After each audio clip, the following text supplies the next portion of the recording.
9월부터 34만원 주던 게 중단된다라는 소식이 돌면서 많은 분들이 불안해하고 계시죠. 근로소득의 30%나 추가 공제가 가능하다니까 이거 놓치면 정말 안 되겠죠. 이게 무슨 말일까요? 자동차 재산 기준 완화로 생계급여를 받을 수 있다는 뜻입니다. 이게 무슨 말이죠? 장기 보험으로 돌봄 비용을 줄일 수 있다는 거예요. 이건 또 무슨 얘기일까요? 기준 중위소득 인상으로 복지 혜택이 확대되었다는 말이죠. 그에 따라 지급액도 높아진. 안녕하세요. 끝까지 보면 도움이 되는 마음복지TV입니다. 여러분의 노후를 더 든든하게 만들어줄 복지 정보를 알기 쉽게 전해드리는 채널입니다. 오늘은 화제가 되고 있는 2025년 기초연금과 고령복지 정책에 대해 낱낱이 파헤쳐 보겠습니다. 특히 기초연금이 폐지된다는 소문이 있는데요. 여러분이 바로 활용할 수 있는 실질적인 팁까지 알차게 준비했으니까 끝까지 봐주시길 바랍니다. 자, 요즘 기초연금 관련해서 폐지가 된다 라는 루머가 있는데 이거부터 바로 잡고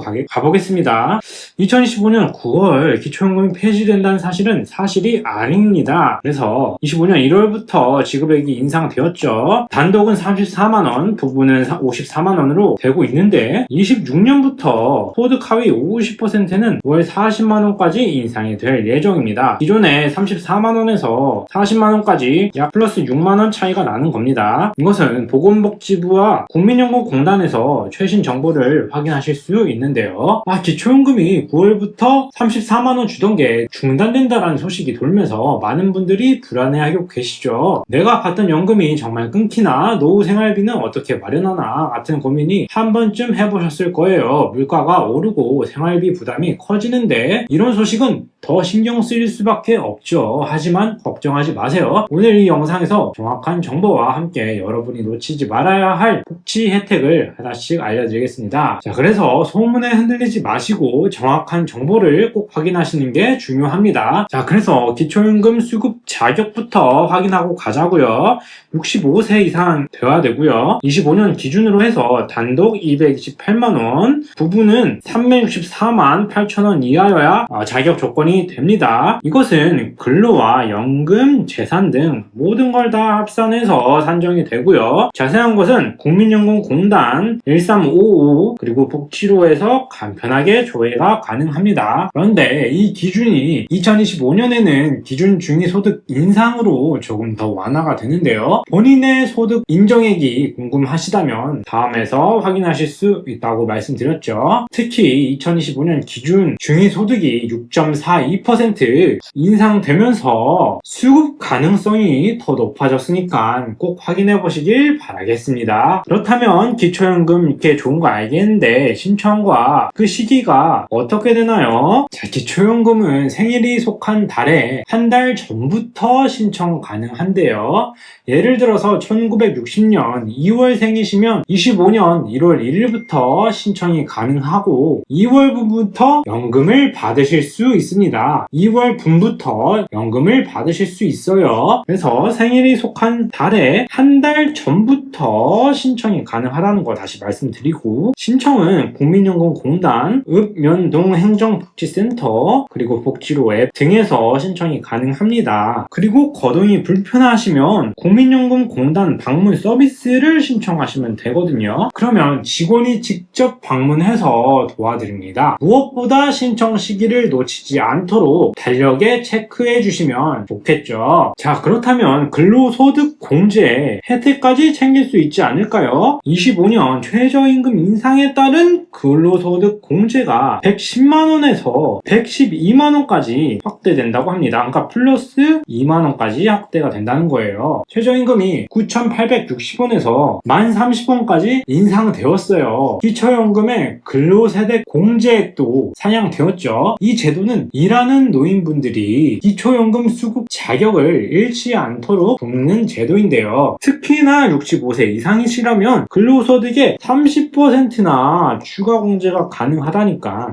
이거 놓치면 정말 안 되겠죠. 소득이 조금 늘어도 연금을 계속 받을 가능성이 높아졌으니까 본인의 소득 상황을 꼭 점검해 보시길 바라겠습니다. 만약에 예를 들어서 월 150만원을 번다고 하시면 공제 후에 소득 인정액이 낮아져서 연금 수급이 가능할 수 있답니다. 그래서 국민연금공단에 꼭 문의해 보셔서 정확한 정확한 계산을 받아보시길 바랄게요. 자, 국민연금공단 전화번호 다시 여기 있죠. 다시 한번 말씀드리겠습니다. 전화해보세요. 그래서 연금 수급 자격 유지에 유리한 소득을 받기고 있고 상황 점검을 꼭 하셔서 본인에 맞는 근로소득 공제 혜택까지 챙기시길 바라겠습니다. 자, 다음인데요. 생계급여와 기초연금까지 동시에 수급하고 싶다. 이런 분들 참 많으실 텐데요. 현재 기초연금을 받으면 생계급여가 삭감돼가지고 정말 불편했죠. 하지만 정부가 이 문제를 개선할 계획이라고 합니다. 26년부터예요. 기초연금의 일정 비율을 소득 인정액 여기에서 제외할 예정인데 동시에 수급이 더 쉬워질 예정입니다. 예를 들어서 기초연금 34만원을 받아도 생계급여에 미치는 영향이 줄어들게 되죠. 자, 그래서 생계급여 수급자시라면 26년 정책 변화를 주목하셔야 되는데요. 복지센터에 미리 전화하셔서 상담을 하셔가지고 사전 준비를 하시길 바라겠습니다. 특히 저희 채널에서 최신 정보를 항상 올려두니까 꼭 확인하시길 바랄게요. 자, 다음인데요. 노인 일자리 관련해서 사업 추가소득 안내입니다. 추가소득을 얻을 수 있다는 거예요. 최근에 예산 편성액이 이렇게 늘어났어요. 그에 따른 18,000개나 되는 일자리가 새로 생겼습니다. 그래서 공익활동형은 월 29만원, 사회서비스형은 월 76만원, 그리고 민간형 등 다양한 옵션이 준비되어 있죠. 60세 이상이시라면 누구나 신청이 가능하시고 1인 가구나 국가유공자는 우선 선발 대상인데요. 가까운 노인 일자리 수행 기관이나 복지로 홈페이지에서 신청 방법을 확인하세요. 예를 들어서 공익활동형은 지역 환경미화나 돌봄 같은 서비스로 일을 하면서 안정적인 소득을 얻을 수 있답니다. 자, 다음이에요. 자동차 재산 기준이 완화되었습니다. 이게 무슨 말일까요? 자동차 재산 기준 완화로 생계급여를 받을 수 있다는 뜻입니다. 자, 그래서 2025년부터 자동차 기준이 완화가 되는데요. 기존에 1600cc 이하 200만원 미만에서 지금 이거 바뀐 거예요. 이게 바뀐 건데 2000cc 이하에서 500만원 미만 이렇게 바뀌었고요. 차량 보유 허용이 된다고 합니다. 예를 들어 소나타 450만원을 보유한 4인 가구도 생계급여를 받을 수 있게 됐습니다. 본인의 차량 조건을 꼭 확인하시고 지역복지센터에 꼭 문의하시도록 하세요. 특히 차를 바꾸셨거나 새로 구매할 계획이시라면 이 기준을 꼭 참고하셔서 내가 생계급여를 받을 수 있는지 꼭 체크해 주시길 바라겠습니다. 그래서 더 많은 노인들이 생계급여 혜택을 가능하도록 바꾸는 건데 이런 조건과 자세한 것은 복지센터에 꼭 문의하셔서 자신의 상황에 맞는 걸 점검해 보시길 바라겠습니다. 자, 다음이죠. 장기요양보험 관련해서 활용법 팁이 있는데요. 이게 무슨 말이죠? 장기보험으로 돌봄 비용을 줄일 수 있다는 거예요. 25년 장기요양보험법 예산 2조 원이 편성돼서 기존보다 1%나 증가가 되었습니다. 1%라는 게 어마무시한 거예요. 5,230억 원입니다. 이 제도는 요양시설이나 재가돌봄 서비스를 저렴하게 이용할 수 있게 도와주는데요. 예를 들어서 등급에 따라 본인이 내는 부담금이 10%에서 15%로 확 줄어들 수 있다는 겁니다. 그래서 65세 이상이시라면 장기요양 등급 신청 절차를 통해서 혜택을 받으실 수 있는데요. 국민건강보험 등급 판정 절차에 따라서 안내가 되는데 특히 돌봄이 필요한 가족이 있다면 미리 신청해 주시는 걸 꼭 추천드립니다. 자, 다음으로 기준중위소득 인상에 관한 영향에 따른 건데 이건 또 무슨 얘기일까요? 기준중위소득 인상으로 복지 혜택이 확대되었다는 말이죠. 자, 기준중위소득이 6.41% 인상되어서 1인 가구는 239만원, 4인 가구는 609만원 해서 조정이 되었는데요. 이 기준은 기초연금과 생계급여, 주거급여 등 다양한 복지 혜택의 자격 기준에 영향을 줬는데 소득 기준 중위소득 이하라면 복지 혜택을 받을 수 있는 가능성이 높아졌다는 뜻입니다. 그래서 수급 기준이 상향되어서 내가 혜택을 받을 수 있을지 모르겠다 하시면 바로 복지로에서 본인을 자격이 받을 수 있는지 확인이 가능하다는 건데 가능성이 높아진 만큼 복지로 홈페이지에 꼭 가셔서